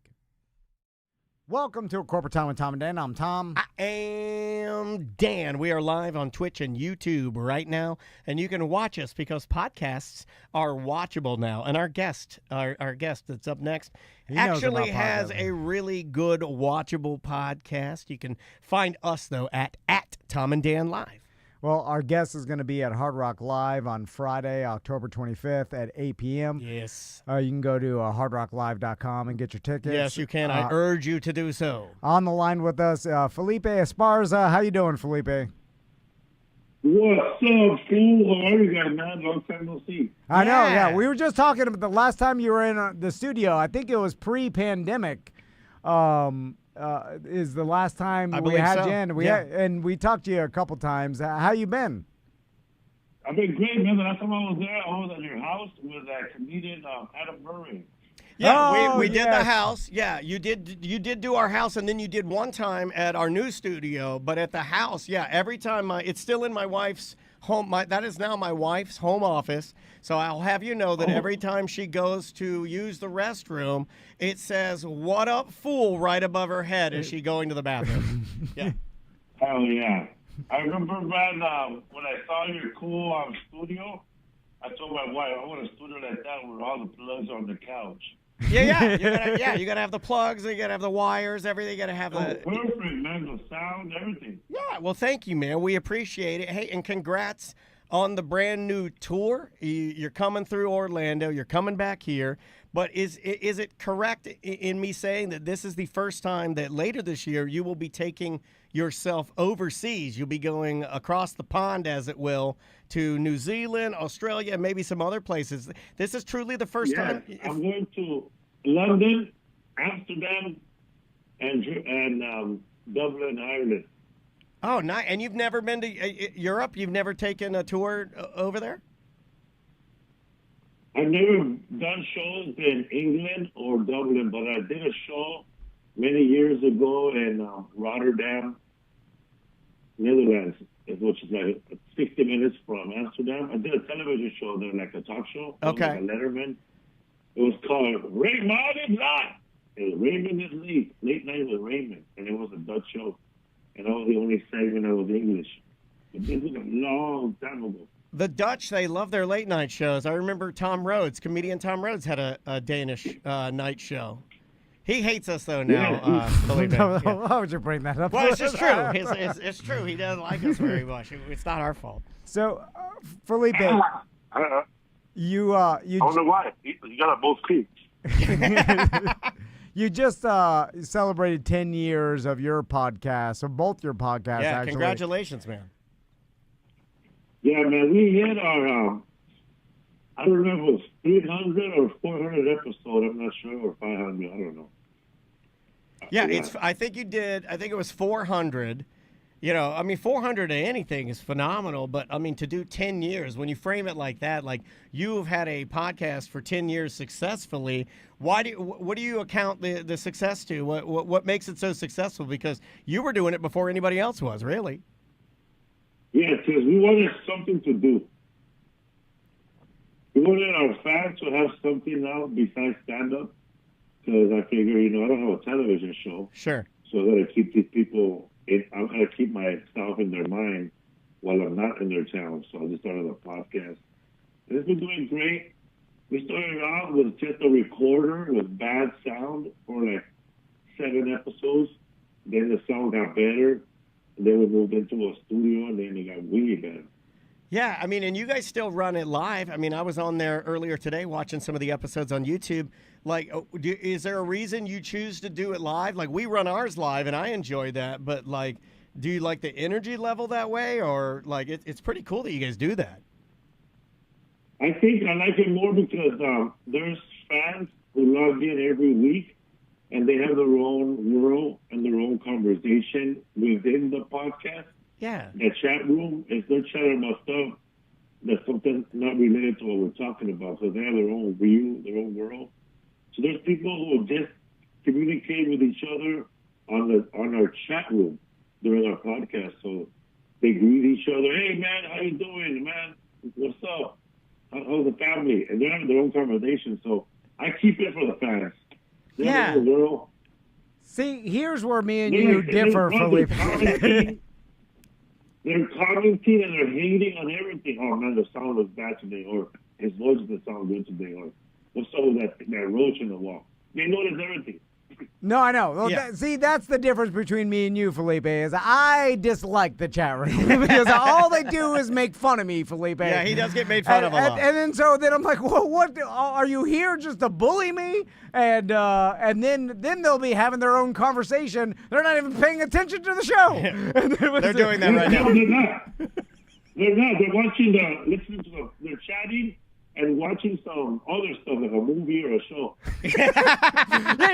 Well, why are you even here then? I thought you guys were here because of us, and you're just you're making your own friends. I feel like you should sit quietly and listen to our show. So you feel an obligation now to keep it going because you've linked these people together and now they're friends. Yeah. Like I heard one of the chat somebody said about me, oh man, I hate this podcast, but I like to hate the stand-up and I want him to have the views. I like you, buddy. See, that's why I don't like the chat room. I like the idea of you just doing your podcast for so long just to keep the chat room together. It's kind of what we're doing, too. I mean, if you really think about it, I think we're doing the same thing that Felipe is doing. That's crazy, man. Hey, tell us a little bit about, I had heard that earlier this year, I think it was earlier this year, didn't you go out on Bert's Fully Loaded cruise? Yes, I did.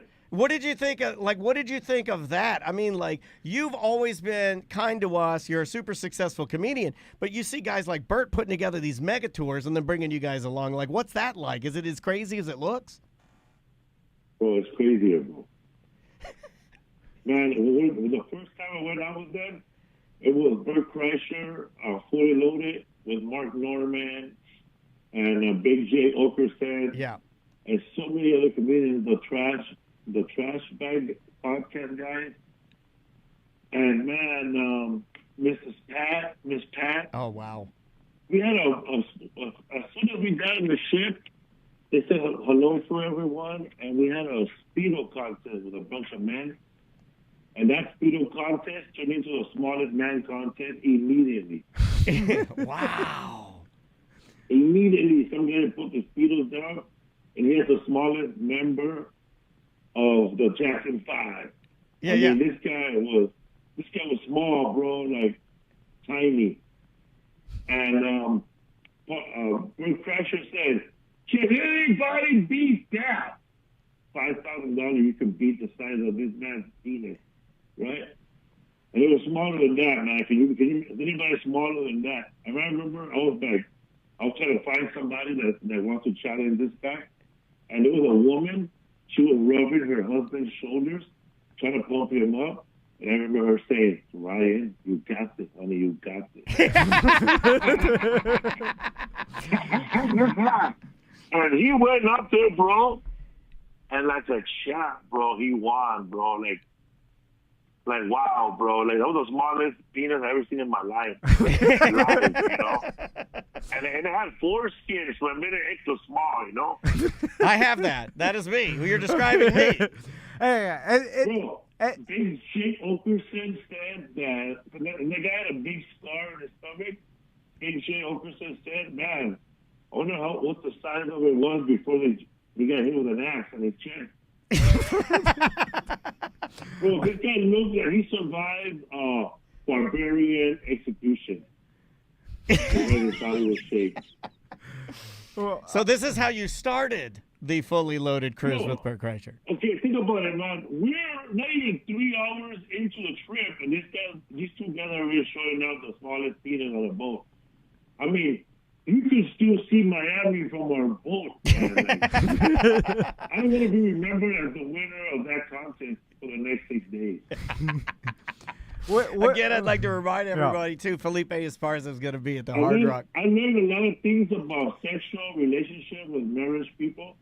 There was a lot of swingers on the ship, and I didn't know about the pineapple stuff, you know? Oh, yeah, the pineapple. I didn't know that.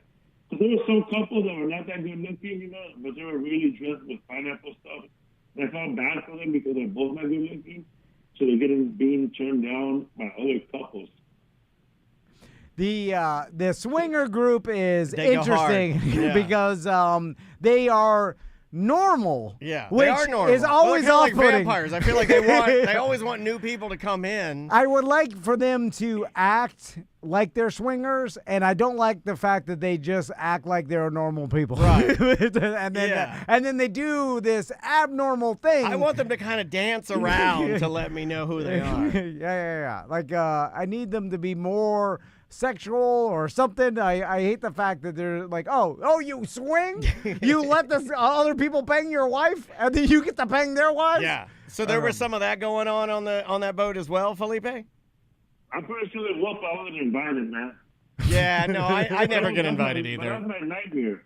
That's my nightmare that my wife and I get invited, and then I finish before everybody, then I gotta watch my wife be a whore for the next 3 hours. Yeah, that's true. I know. That is how it works. Yeah, that is exactly how it works. You know what it is now?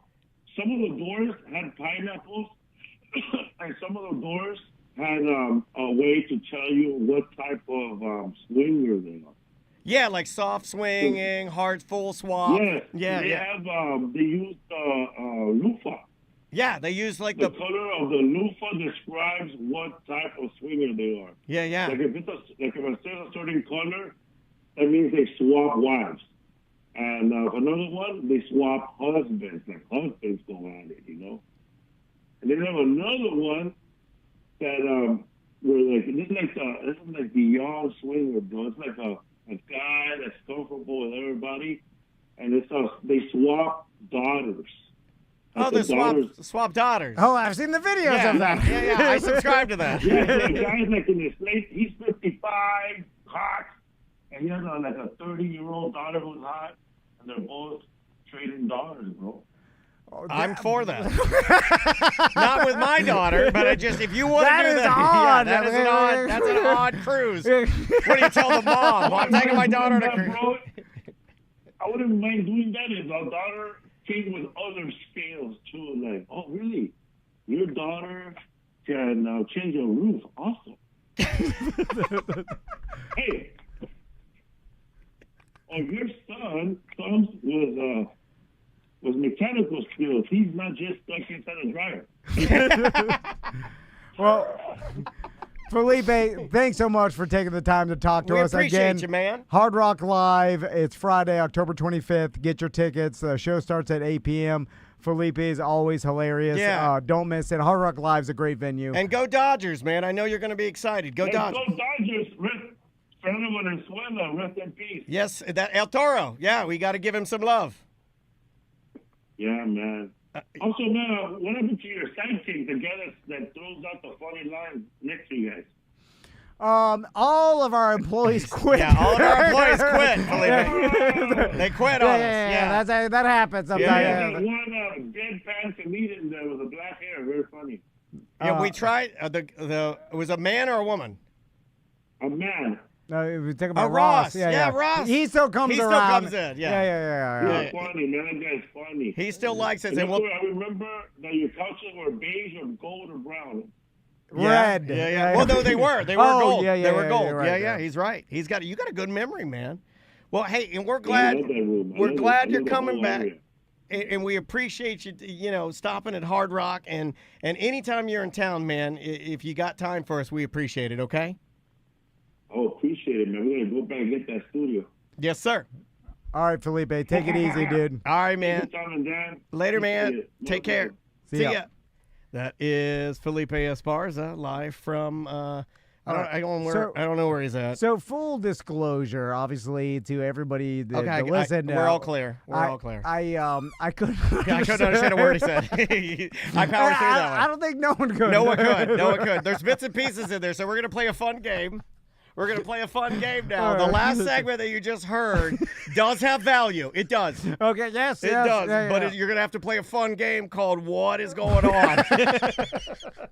And then also, while you're playing that, enjoy the fact that all of our responses were to things that we'd have no idea. Yeah, we're hard. I'm sweating. If you could see me right, do you see how bad I'm sweating? Do you see how bad I'm sweating? Look at my eyes. I'm sweating so bad. Because everything he would say, I would have to sit, and I'm trying I felt like an old GI coder. I'm listening to Japanese code, and it's coming in, and I'm like, I have to tell the general what's happening, or we lose the war. We lose our base. We lose the war. Yeah. And thousands will die. And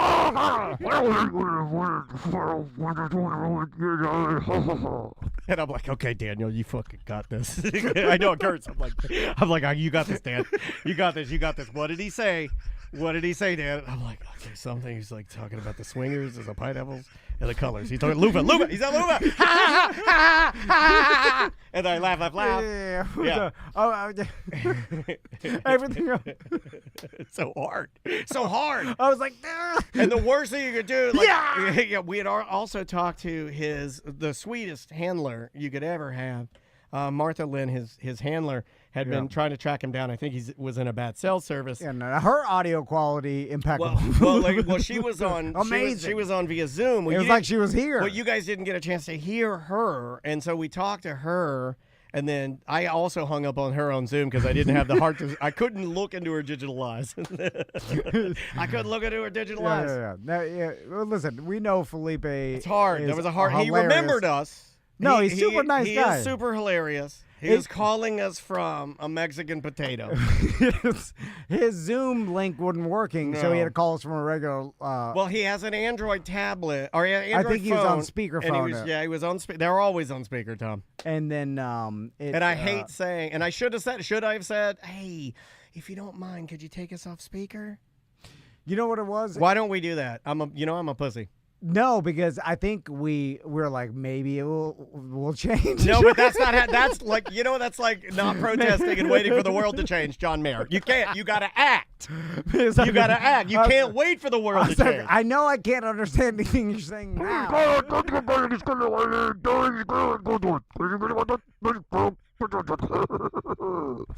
Okay, hold on, Dan. You got this. Dad, lock it in. Dad, you got it.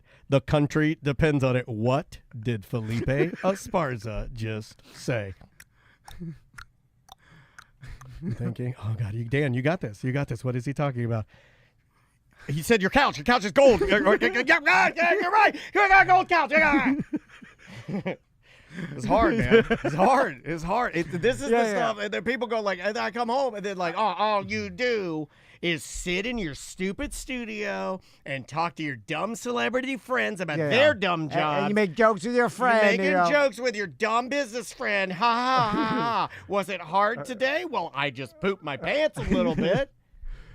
And as it was happening, I was thinking to myself, I was like, all right, Tom, get it together here. You know that no one can understand what's going on. You know but that. How do I fix it? I'm thinking, how do I fix it? But Did you hear me? I was running. No, okay, so there was a split second in there. You'll notice. Let's go back to the game. Okay, yeah. You'll notice during the game, I'll drop his audio down just a little bit, and he will get a better for just like maybe a half a second. Yeah. But then not good enough. And then I have to push it back up, and then it gets overdriven crazy, and it sounds crazy. Yeah. And then I was like, so what should we do? Should we say like, hey, Felipe, I'm sorry, we can't understand anything? Do you want to know what I chose to do? I know what we chose. Do you want to know what I chose to do? We chose to do nothing. Do you want to know what I chose to do? Yeah. I chose to do what every other radio host does, and I chose to ignore it. Because that's what everybody else does. You chose the very good. Yeah, I chose the very good. Nobody else like looks at it as like, hey, we can't do this. We got to set some standards for audio around here. This isn't going to fly. Yeah, or like, because I looked at like if I told Felipe, who's a very, he's super nice. The chat room is calling me out. They're like, Dan tried a couple times to end it. No, I tried to plug because there's nothing worse than a mumbling monster. And people are like, well, what is this? At least I'll get the plug out and then I get, like, you can get the tickets here. Here are the tickets. Get them. Buy help! Help! Help! We know you can't understand what's happening, but here's the tickets for it. Yeah, at least I figured if I yell the ticket link, that they'll be like, oh, it's a mumbling monster, and then this is the monster. And then when I do see Dan trying to end it, I'm like, you're not ending on my watch, brother. Yeah, I know. Yeah, then I'm like, I'm going back. I'm going to ask him more questions. I have an extra large question for you. I got two extra larges. I got a long, what I like to call a Grant Brittain for you. I've got a large 3-part Grant Brittain for you, sir. No, I just said no more long questions, but I'm doing it again. And I'm doing it too, and then you're going to answer with something no one can understand.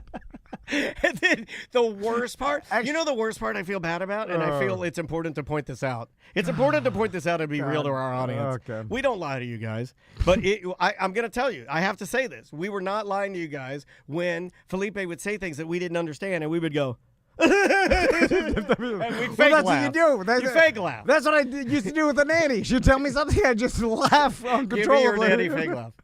Hold on, I'll do it. That's pretty good, dude. I can do it. And then I'm like, oh, very good.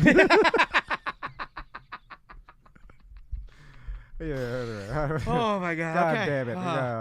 Well, he's super funny. First time in Europe. That doesn't matter to you.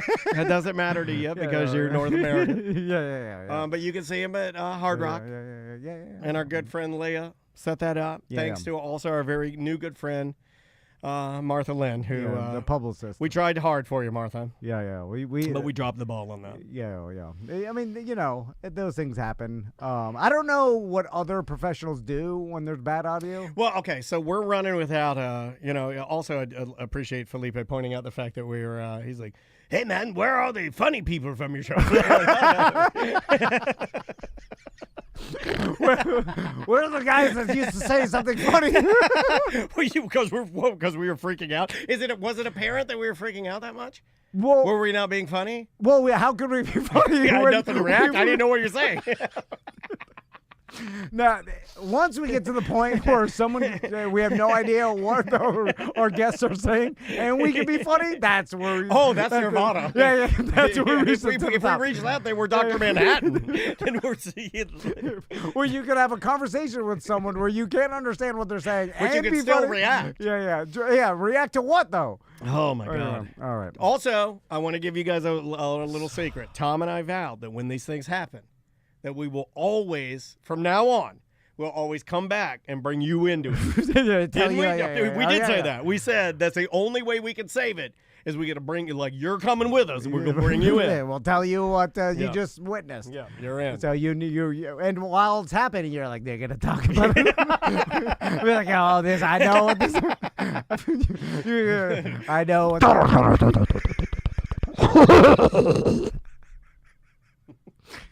All right. We'll be right back.